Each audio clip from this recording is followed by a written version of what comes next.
अब फिर एक बार डोनाल्ड ट्रंप ने कहा है कि नहीं नहीं, मैंने जैसे ही कहा इजराइल से कि रुक जाओ, तो रास्ते में मिसाइल थे वापस आ गए। मतलब ईरान की मिसाइलें तेल अवीव, जेरूसलम, हैफा तक पहुंच गई और फिर ईरान ने भी अपने जंगी जहाजों का रुख, इजराइल ने भी अपने जंगी जहाजों का रुख ईरान की तरफ कर दिया। इसके बाद अब डोनाल्ड ट्रंप जो हैं वो पीठ थपथपा रहे हैं अपनी।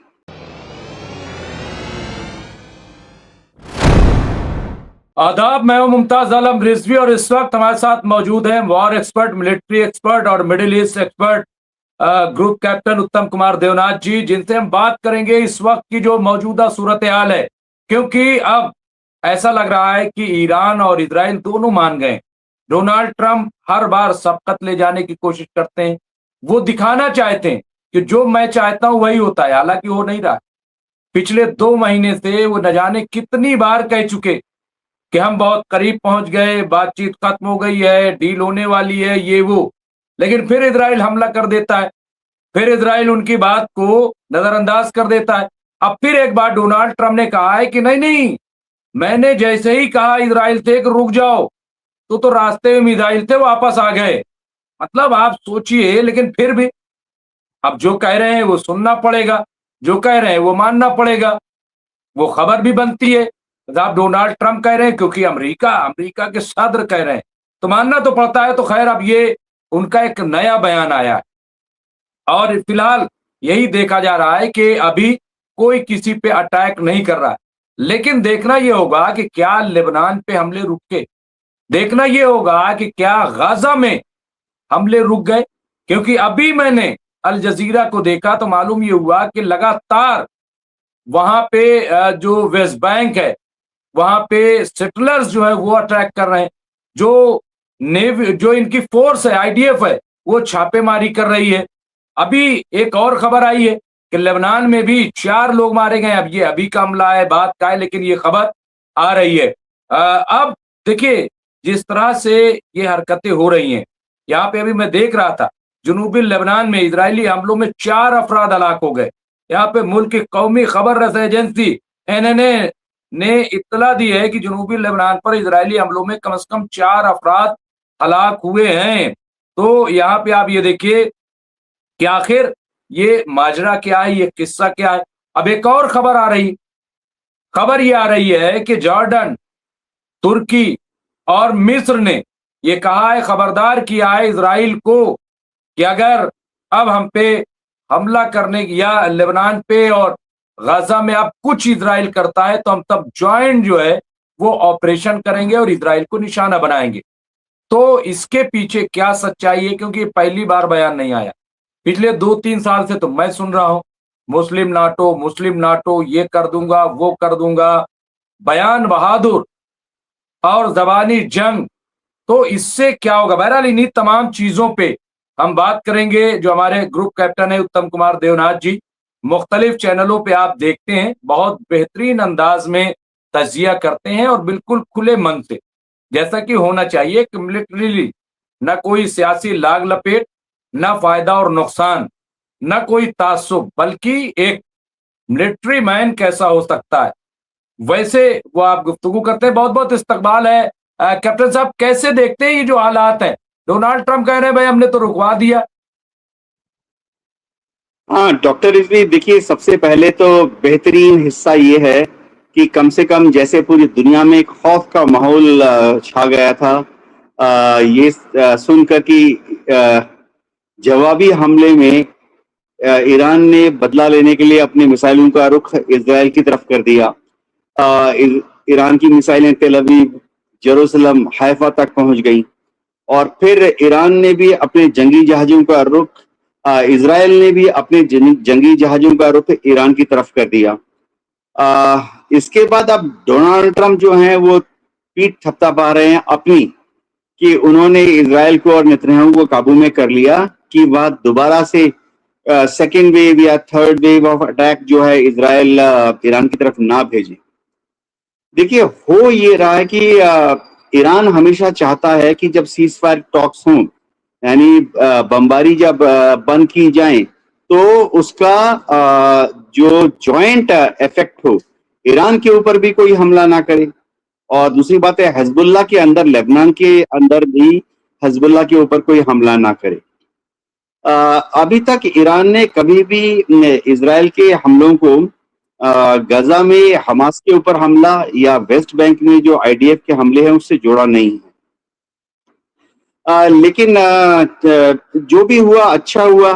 दुनिया भर में जिस तरह से कच्चे तेल की कीमत छलांग मार के, जैसी खबर आई कि इजराइल ने भी बमबारी शुरू कर दी है, तो कच्चे तेल की कीमत जो कि 94 डॉलर्स पर बैरल थी, छलांग मार के 98, 99, 100 से ऊपर डॉलर पर बैरल जा रही थी। लेकिन अब वो फिलहाल जरा कूल डाउन इफेक्ट है। जो सोमवार के दिन मंडे मॉर्निंग को शेयर मार्केट खुले थे, जरा धक्के के साथ खुले हुए थे। गिरावट का जो माहौल था वो फिलहाल थोड़ा अरेस्ट होता हुआ नजर आ रहा है। डॉक्टर रिजवी, ये जो तीनों मुल्क है ना, आपने नाम अच्छे दिए, तुर्की, मिस्र और जॉर्डन। देखो, ये समय समय पर बयान देते रहते हैं जो कि लगता है कि वो बयान जो है फिलिस्तीन के लोगों के सपोर्ट में है, या लगता है कि इजराइल के खिलाफ बयान दिए हैं। लेकिन ये तीनों मुल्कों में हो ये रहा है कि जो इनकी सत्ता है, अब देखो मिस्र में अल-सीसी हैं। मिस्र ने तो 1978 में कैंप डेविड एग्रीमेंट साइन कर लिया इजराइल के साथ, अमेरिकी दबाव में, और एग्रीमेंट साइन करने के बाद अब थ्योरेटिकली मिस्र और इजराइल बहुत पक्के दोस्त हैं। उन्होंने उनको मान्यता भी दी हुई है। अमेरिका ने एज ए रिवार्ड मिस्र की आर्मी को बहुत सारे टैंक, मिस्र की एयरफोर्स को बहुत सारे फाइटर विमान दे दिए। ऐसा ही कुछ हालत जॉर्डन का है। जॉर्डन के किंग अब्दुल्ला ने तो 1993 में treaty of peace and friendship sign कर ली इजराइल के साथ, और हमेशा के लिए मान लिया कि वेस्ट बैंक जो कि ट्रांस जॉर्डन का हिस्सा हुआ करता था। देखो, ऑटोमन अंपायर के टाइम में तो जॉर्डन और वेस्ट बैंक ट्रांस जॉर्डन कहा जाता था। तो किंग अब्दुल्ला ने 1993 में जब वो treaty of peace and friendship sign की, तो उन्होंने मान लिया कि वेस्ट बैंक जो है वो इजराइल का हिस्सा है। अब एर्दोगन तुर्की में बीच बीच में जरा एक आध जोशीली खबर दे देते हैं, लेकिन पिछले जो हम देख रहे हैं कि जो 2023 से जंग चली आ रही है, उसमें तुर्की ने कोई डायरेक्टली हमास के सपोर्ट में कोई कार्रवाई नहीं की है। थोड़ा बहुत बैन लगाया, थोड़ा बहुत सैंक्शन लगाए इजराइल के ऊपर, ट्रेड सैंक्शन, इससे ज्यादा कुछ एर्दोगन साहब ने किया नहीं है। तो अभी जो बयान आया है, इसको भी वो अंग्रेजी में कहा हुआ था ना, take it with a pinch of salt. जी डॉक्टर रिजवी। नहीं नहीं, बिल्कुल सही कह रहे हैं। और ये हम भी देखते आ रहे हैं लगातार कि ये अपने तजारत तो रोक नहीं पाए, अपने बिजनेस उनसे नहीं रोक पाए। और कई बार ये मामला तुर्की में खास तौर से वहाँ के जो अरकान पार्लियामेंट हैं, जो इजराइल को पसंद नहीं करते, उन्होंने बाकायदा पार्लियामेंट में आकर के कहा कि भाई आप तिजारत अंदरूनी तौर पे कर रहे हो, सारा माल भेज रहे हो। कई बार कैप्टन साहब, आपको याद होगा, आपने भी ये बात कही है कि अगर भाई चलिए ठीक है, आप हमला ना करें, लेकिन तजारत तो रोक सकते हैं। उनको जो आप सामान पहुंचा रहे हैं, अब जैसे अभी रेड सी बंद करने का ऐलान हो गया, अब इधर रेड सी बंद होगा, उधर तुर्की सारा माल पहुंचा देगा, उधर जॉर्डन, उधर दुबई, और उधर से सब सामान आएगा। कई बार आपने भी जिक्र किया। तो ये जो, इसको हम क्या कहेंगे कि इसमें इससे ये क्या, इस डर से ये सब बयानात आते हैं कि कहीं अवामी सतह पर नाराजगी न हो जाए, या इसलिए कैप्टन साहब की लगे कि हाँ उनके अंदर भी कोई दमखम है, ईरान कहीं आगे न निकल जाए ये सब में? देखिए, तीनों देशों ने जो कि डॉक्टर रिजवी बहुत क्लियर है कि 1948 के बाद से ये तीनों देश थोड़ा बहुत जो सपोर्ट करते थे, लास्ट इन्होंने कोई सपोर्ट अगर किया फिलिस्तीन के लोगों को, वो 1967 की 6 डे वॉर, या 1973 में भी यौम किपुर वॉर, जब मिस्र ने, जॉर्डन ने, सबने मिलकर हमला किया था सीरिया ने, लेबनान ने हमला किया था इजराइल पर। लेकिन उसके बाद से ये सारे मुल्क जो हैं ऐसे तो कहने को अपने को इस्लामी देशों के बीच में आगे लाने की कोशिश करते हैं, लेकिन जमीनी हकीकत ये है कि इन्होंने कभी भी ऐसा नहीं किया। तुर्की ने तो उल्टा, मैं आपको बताता हूँ, सीरिया में बशर अल असद के तो पीठ में छुरी घोंप दिया तुर्की ने। जब ये अलशारा जोलानी को अमेरिका की CIA वहां पर पावर में लाई, अलशारा जोलानी को तो अमेरिका ने आज से 10 साल पहले टेररिस्ट डिक्लेयर कर दिया था कि आईसिस का आदमी है, अलकायदा का आदमी है, $10 लाख का प्राइस। और जब बशर अल असद को भगाने के लिए या सत्ता पलटने के लिए जब CIA को मदद चाहिए थी अलशारा जोलानी की, उन्होंने ले लिया, उसको वहां का प्राइम मिनिस्टर बना दिया। ये सारा सपोर्ट कहां से आया? तुर्की के रास्ते से आया अलशारा जोलानी को। तो तुर्की भी कभी भी ये कहना कि खुले आम वो इजराइल के खिलाफ है, ऐसा नहीं है। अब देखिए, बड़े दुख के साथ कहना पड़ता है, दुनिया में 56 मुस्लिम देश हैं।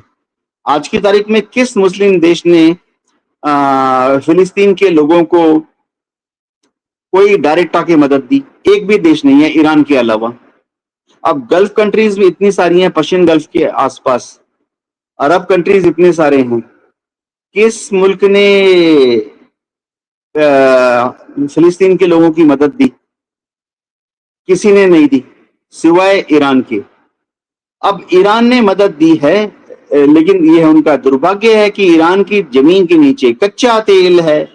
यहीं पे सारा गड़बड़ हो गया, सब गड़बड़ हो गया। जैसे ही ईरान ने अमेरिका की से शाह ऑफ ईरान थे, जैसे ही वहां रेवोल्यूशन हुआ, शाह ऑफ ईरान तो अमेरिका को पूरा ईरान चलाने देते थे। 1979 तक ईरान का पूरा कच्चे तेल का drilling, refineries, product support, storage, marketing सब अमेरिकन कंपनी करती थी। उसके बाद से 1979 से जब से आयतुल्ला अली खामेनी वहां पर सत्ता में आए, अमेरिका को बड़ा दुख। तो अमेरिका को बहाना मिल गया ईरान के तंबू में घुसने का। जी डॉक्टर रिजवी। नहीं नहीं, बिल्कुल ये सही कह रहे हैं। और मैंने 3 मुल्क, आपको याद होगा कैप्टन साहब, की जब गाजा में सीज फायर की बातचीत हुई थी तो उसमें टर्की भी शामिल था, मिस्र भी शामिल था और कतर भी शामिल था। तो इन तीनों ने, और मैं बार बार ये कह रहा हूं कि जब ये जंग के खिलाफ वर्दी हो रही है, सीज फायर का उल्लंघन किया जा रहा है, तो भाई ये लोग क्यों नहीं बोलते? एक बयान मिस्र से नहीं आया कि आखिर क्या हो रहा है। लगातार नेतन्याहू भी कह रहे हैं 70% तक कब्जा कर लो, मारो, सबको मार रहे हैं, कह नहीं रहे खाली। वहां पे सेटलर्स जो है वो जा रहे हैं, वहां की मिलिट्री जो है वो जा रही है, तो और कोई बयान नहीं आता, कोई किसी तरीके का एक्शन लेने की बात नहीं होती। तो खैर, अब ये तमाम चीजें, एक कैप्टन साहब, एक और खबर है कि आज अपाचे हेलीकॉप्टर को भी मार गिराया ईरान ने। तो क्या कहेंगे इससे? अलग कोई वो नहीं है, लेकिन ये जिस तरह से वहां पायलट बच गए, 2 पायलट थे, लेकिन उसे मार दिया। कैसे देखते हैं इसको? जाहिर बात है, अमेरिका अपाची हेलीकॉप्टर्स का इस्तेमाल बड़ी तादाद में कर रहा है गल्फ के ऊपर, खासतौर से स्ट्रेट ऑफ हॉर्मुज में बंदर अब्बास की तरफ जो समुद्र में 4 या 5 टापू हैं छोटे छोटे, जहां से सुरंगें बनाकर ईरान अपनी जमीन से एंटी शिप मिसाइल फायर कर रहा है। तो अमेरिकन या इजरायली शिप्स या ऐसे मुल्क के शिप्स अगर वहां से गुजर रहे हो जो कि ईरान के दोस्त नहीं हैं, तो IRGC की जो नेवी विंग है वो उन पर मिसाइलें दाग देती है। तो ये अपाची हेलीकॉप्टर्स का इस्तेमाल करते रहे हैं इन छोटे छोटे टापुओं पर जो सुरंगें हैं उन पर हमला करने के लिए, या ईरान जो अपनी हाई स्पीड बोट्स भेज देता है। छोटी छोटी स्पीड बोट्स हैं ईरान के पास, सैकड़ों की तादाद में, 100-200। ये छोटी छोटी होती हैं, जैसे हम लोग टूरिस्ट जाते हैं ना मालदीव में या गोवा में, देखा होगा, 16 फीट 18 फीट लंबी होती है, उसके ऊपर 2 क्रू होते हैं बस। एक इंजन चलाता है और दूसरा एक मशीन गन लगाकर बैठ जाता है। तो अपेची हेलीकॉप्टर से उन पे हमला करते हैं। तो अगर अपेची हेलीकॉप्टर गिरा है तो बड़ी न्यूज है। ये देखना पड़ेगा कि ईरान ने किस एयर डिफेंस सिस्टम का इस्तेमाल करके या हैवी मशीन गन का इस्तेमाल करके अपेची को गिराया। तो कामयाबी है आईआरजीसी के लिए, बहुत बड़ी कामयाबी है। जी ये बिल्कुल सही कह रहे हैं। और एक और कैप्टन साहब, अभी फिर खबर आ रही, जो ईरानी पार्लियामेंट की कौमी सलामती की जो सरबराह है, जो चीफ है इब्राहिम अजीजी, उन्होंने एक बार फिर दोहराया है कि ऐसा लगता है कि अमेरिका बातचीत करने में बहुत सीरियस नहीं है, बहुत संजीदा नहीं है। कोई मतलब कोई एजेंडा भी नहीं रहता बहुत अच्छा कि भाई चाहते क्या हो, क्या मकसद है, हमारी बात भी नहीं सुनते हैं। और बस बातचीत हो जाए, फिर भरोसा भी तोड़ते जा रहे हैं। जितनी बार हम बात करने की कोशिश करते हैं, उतनी बार कुछ ना कुछ हो जाता है। तो ये जो चीज़ कह रहे हैं, और ये मेरे ख्याल से ये दुनिया देख भी रही है कि जितनी बार बात हुई, उतनी बार अटैक हुआ।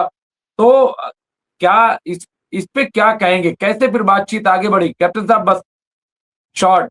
जी। हाँ, देखिए इसीलिए ईरान अपनी शर्तों में एक प्रमुख शर्त ये भी डाला हुआ है कि सीज फायर जो है वो परमानेंट सीज फायर हो। ऐसा ना हो कि इस तरफ बातचीत चल रही हो और पीछे से या तो अमेरिका या इस बार जैसे देखा इजराइल हमले कर दे। इसलिए ईरान कह रहा है कि परमानेंट सीज फायर के बारे में पहले बात करो। बाकी जो 14-15 शर्तें हैं वो तो फिर आस्ते आस्ते अपनी जगह पर ठीक से सॉल्व हो जाएंगी। जी डॉक्टर रिजवी। जी, और आखिरी सवाल, चूंकि एक खबर ये आ रही है कि लेबनान के जो आर्मी चीफ हैं वो पाकिस्तान के दौरे पर हैं। तो क्या क्या मकसद हो सकता है इस वक्त पाकिस्तान का दौरा करना?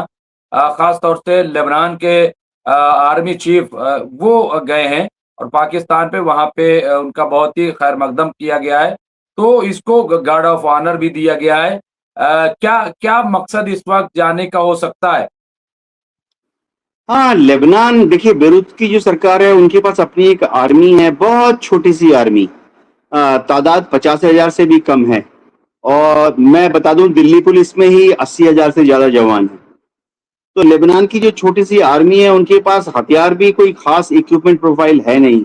बहुत छोटी सी आर्मी है, कोई बड़े टैंक तो बख्तर गाड़ियां कुछ नहीं है। वो कोशिश करते हैं बीच बीच में, बेरूत जब हुक्म आता है कि हिजबुल्लाह पर काबू करें, लेकिन इतनी छोटी सी लेबनान की आर्मी है, उनके पास हथियार भी नहीं है, तो वो हिजबुल्लाह पर भी कब्जा नहीं कर पाते। अब पाकिस्तान आए हैं, सेरेमोनियल विजिट है, ठीक है, गार्ड ऑफ ऑनर दिया जाता है, एक रात को रात्रि भोज भी होगा। इससे ज्यादा इसमें कोई ज्यादा जोर है नहीं। जी डॉक्टर रिजवी। नहीं नहीं, बिल्कुल। तो बहरहाल अभी क्या बातचीत होगी वहां पे, क्या नतीजा निकलेगा, ये तमाम चीजों पे हम नजर रखेंगे। और खास तौर से ईरान और अमेरिका के दरमियान क्या, कहाँ ये ऊट जो है किस करवट बैठता है, इस पर भी हमारी नजर रहेगी। और खास तौर से हम दरअसल चाहते हैं कि ग्रुप कैप्टन जैसी शख्सियत की नजरों से भी देखा जाए, ताकि उसमें एतमाद पैदा हो। सबसे बड़ी चीज एतमाद की है, भरोसे की है कि कौन बात जो है वो कैसे कही जाती है। वो शेर है बशीर बद्र का कि कौन सी बात कहाँ कैसे कही जाती है, ये सलीका हो तो हर बात सुनी जाती है। तो ग्रुप कैप्टन साहब के पास वो तमाम चीजें हैं कि जिसके लिए हम बार बार उन्हें जहमत देते हैं। इंशाल्लाह फिर हम आपको इसी तरह जहमत देंगे और आपसे जानेंगे मौजूदा सूरत हाल। तो बहुत बहुत शुक्रिया ग्रुप कैप्टन उत्तम कुमार देवनाथ जी, आपका बहुत बहुत शुक्रिया।